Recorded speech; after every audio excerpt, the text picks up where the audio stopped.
Hey, Gavin with Bittersweet Furniture Flipping, and we are back. Sorry for the delay. Last week we went to Nashville, Tennessee to visit some family, and we did some antique shopping while we were there and had a great time. But now we're back in the mountains of North Carolina and glad to be home.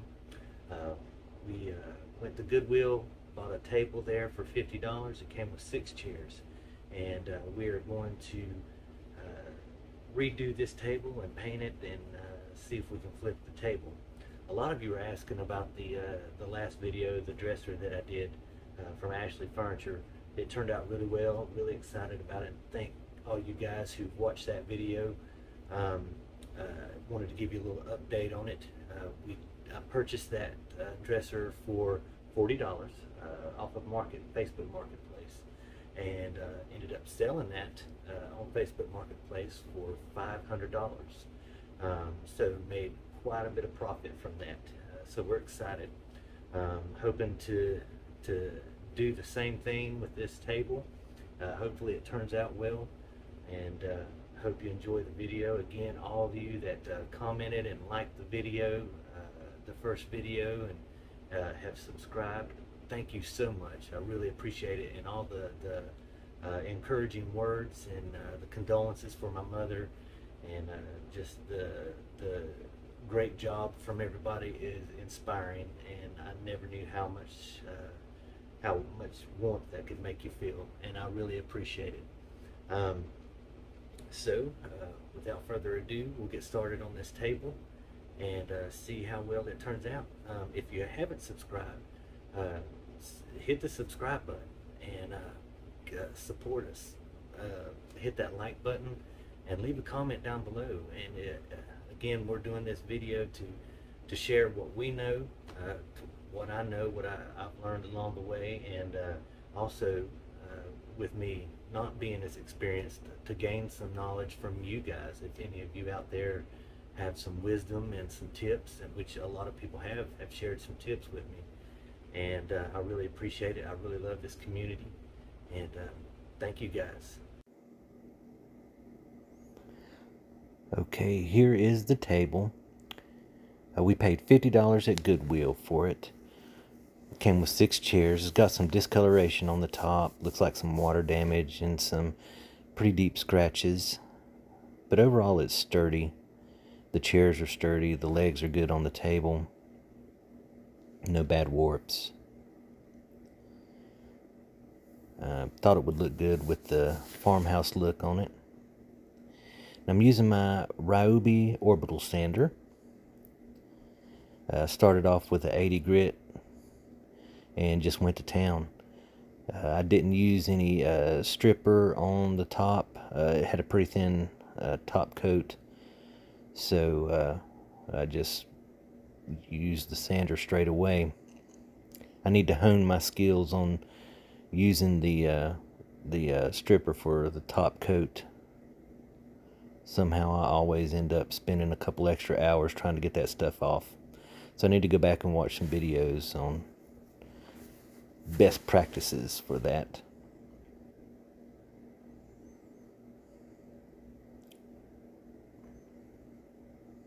While I'm cleaning my sander off, I'll tell you about Instagram. If you have time, go over and follow us on Instagram. I load pictures every now and then of projects that I'm going to be doing in the future, and maybe do some interaction with you guys on maybe have some votes on what you would like to see. And then I also post some pictures from our booth at the tobacco barn. Mother had a booth down at the antique tobacco barn, and she had that for 30 years. I grew up going there with her and helping her unload the trucks and putting her antiques and decorating the booth. And so every now and then I'll take a little picture and post it on Instagram. But we kept the booth open in memory of Mom, and every day that I go down there and work, makes me feel close to her. But the furniture pieces. Some of them I put down there, but most of these furniture pieces that we're flipping is for a separate fund. It's for raising money for my son Gabe to go to college. So a lot of this is sold on Facebook Marketplace or through other avenues, but there are some pieces I will put down at the Tobacco Barn. I've got a couple, as a matter of fact, that I put on Instagram that I did before I started filming.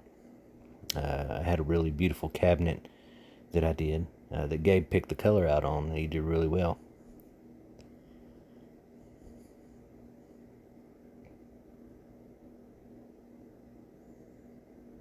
If you ever have a chance and you're in Asheville, North Carolina, I suggest visiting the Antique Tobacco Barn. It is huge, and they've got so many antiques and so many different choices. Plan on spending all day there.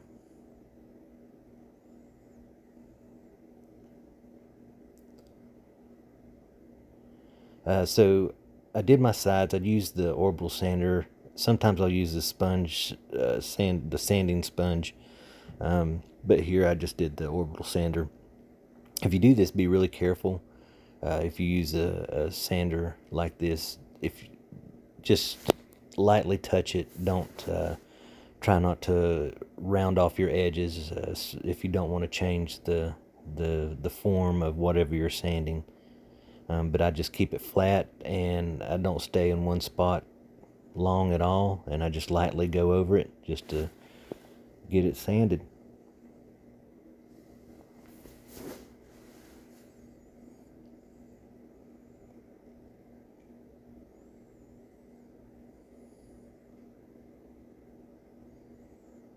If you're just starting out and you don't have a sander, I suggest getting you an Orbital sander. This thing has come in handy.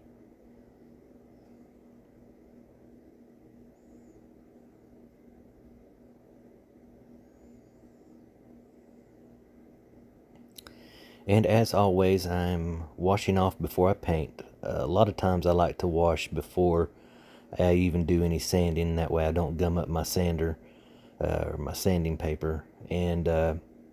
But definitely wash off before you paint. This just helps your paint to stick and helps the durability, so there's no debris underneath. Plus, this table was extremely dirty, and it had spider webs and cobwebs and dust and all kinds of stuff. And once again, I'm using the Behr chalk paint. I love this stuff. And so far it's done pretty good. I was looking for an almond color, but I went and ended up getting the Pale Moon. It's kind of a white, more of an off-white look, and it has a little bit of that almond look in there.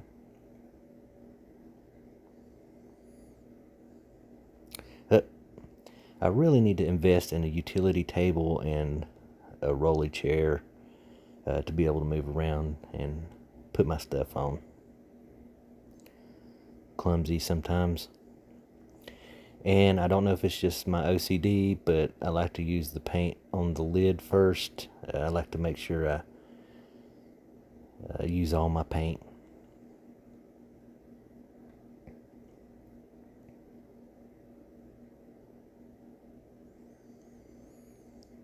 But I just applying my first coat. I already know that I'm going to have to do a second coat.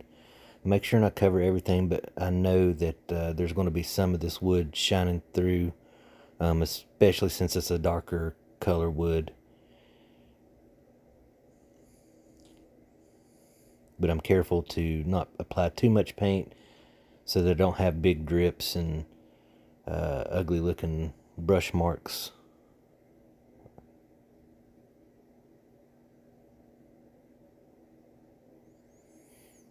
And it's got some metal tips on the ends of the legs. As you can see, I've got some blue painter's tape around.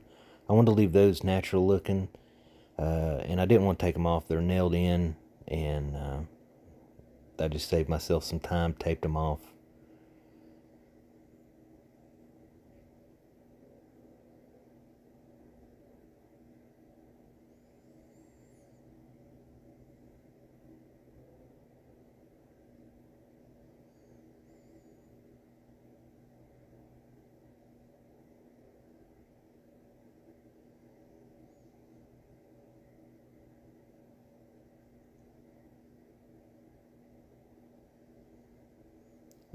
A rolly chair would really come in handy right now.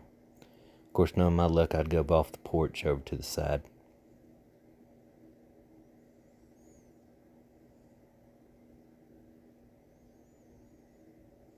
Maybe I need to invest in a painting warehouse first.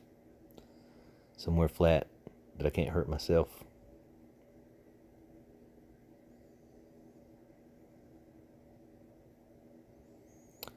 Then I go back and put my second coat on, and again just making sure that I'm not over applying the paint and getting big bad drips and brush marks.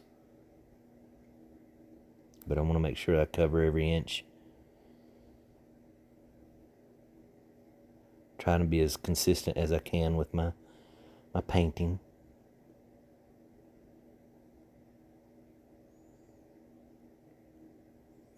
I painted the sides underneath.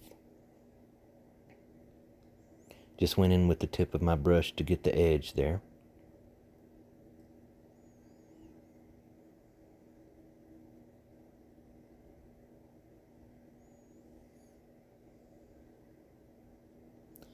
Before staining, I came back with a 220 sponge sander and sanded the top just lightly, smooth it out.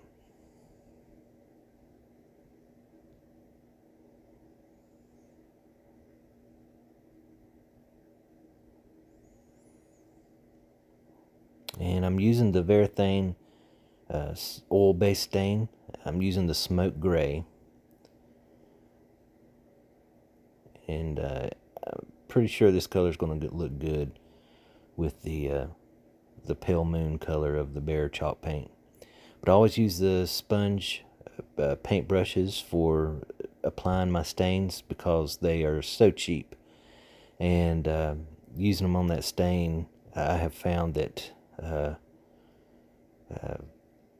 it's ruined so many of my paint brushes. So I just use the cheap disposable sponge paint brushes, and it has worked out really well. They're like 50 cents a piece. You can get them in the big packs, and man, they come in so handy. But I go in the direction of the grain and just make sure I cover every inch.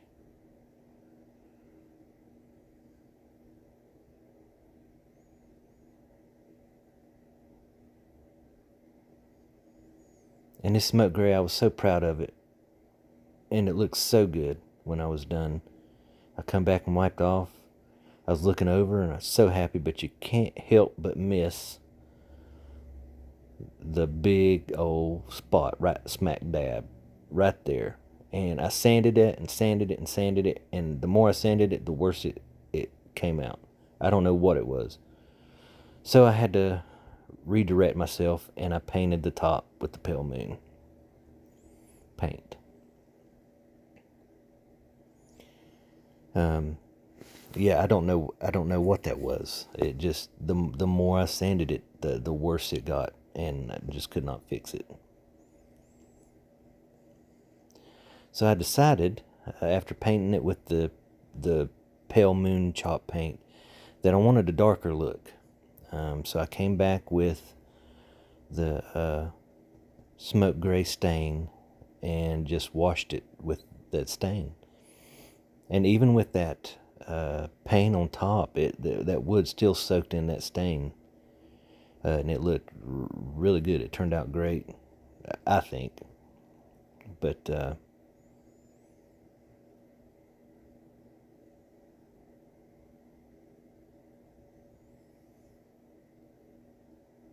I just came in with, following the direction of the wood, as I always do.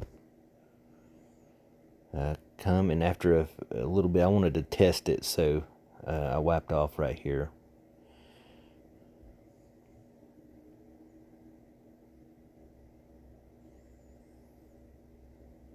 I figured it was better to go light at first, and if I wanted to make it darker, I could go back over it again.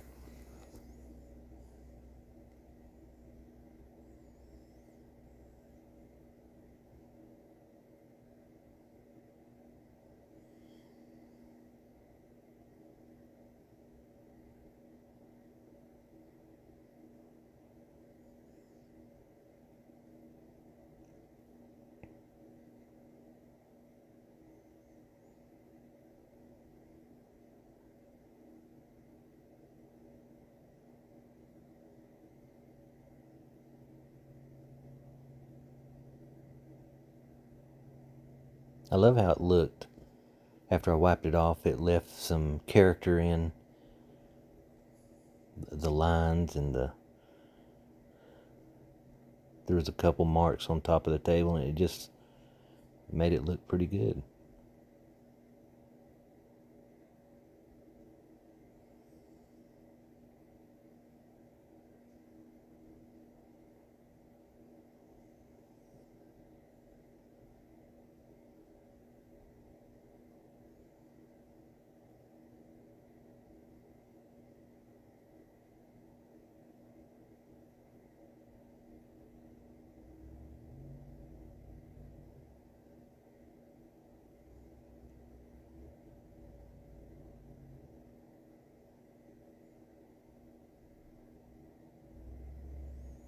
And I ended up coming back and doing one more coat because I wanted it to be just a little bit darker. Even though this looks good, I think, I just wanted that contrast with that light color on the bottom and on the chairs.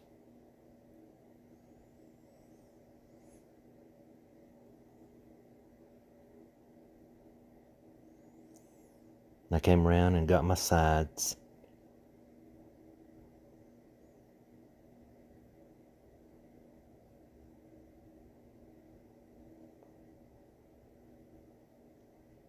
I wanted to thank y'all for bearing with me with the sound. I'm waiting on a new microphone to arrive so I can produce some better sounding videos, higher quality. But in the meantime, I have to suffer through it with this mediocre microphone that I'm using.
It's still wet, and that sun is really bright, but it turned out really great.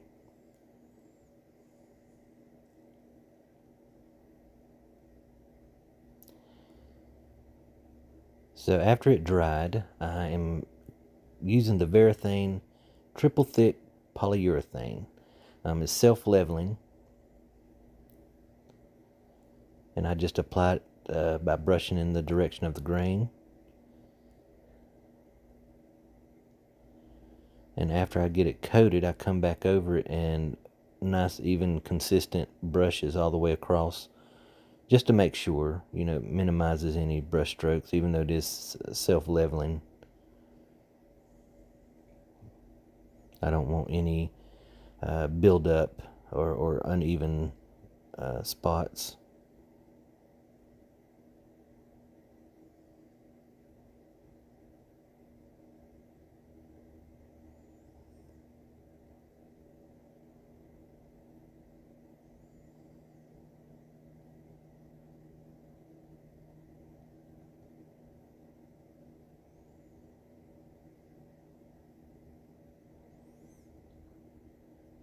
After that dried, I came back and went over with 220 grit sanding sponge and just lightly went over. I didn't put any pressure down, but I'm going to put a second coat of polyurethane on, and I want it to be nice and even and smooth.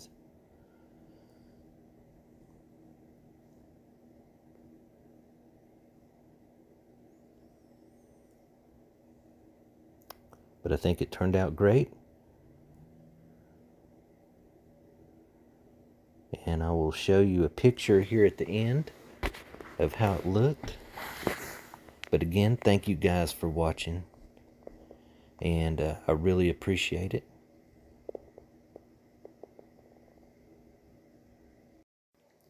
Don't forget to say hello to me in the comments section. Make sure you hit that like button and subscribe, and we'll see you on the next video.